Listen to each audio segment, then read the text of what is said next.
House of Tudor, I give to you Catherine of Aragon.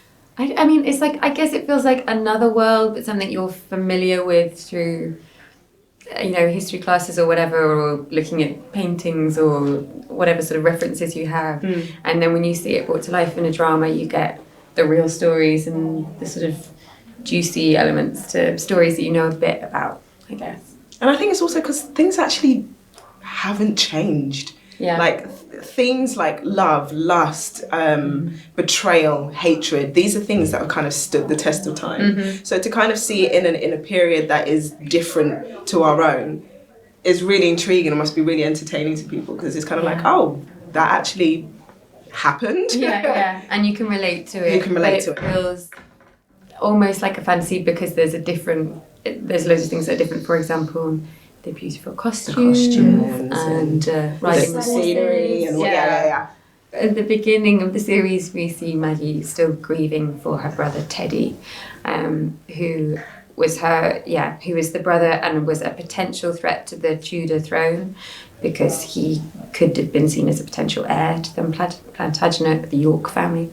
So she sees Catherine coming over as a reminder of this, what was done in her name.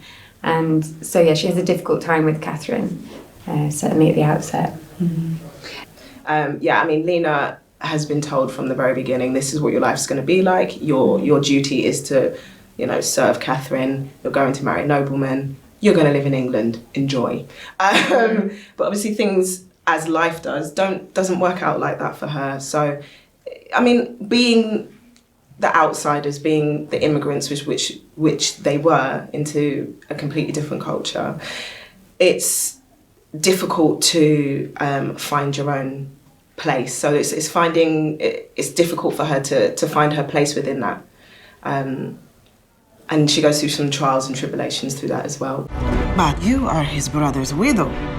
It is forbidden. I came here to marry the future King of England, and that is what I'll do. So you've lost your husband, but not your ambition. What game does she play? What makes you think it's a game? I mean, what would be a safe job back then? Because it's also risky. That's how I felt the whole time. Yeah. You could get, you know, a cold at 1 minute and you're out. Be dead. You're done.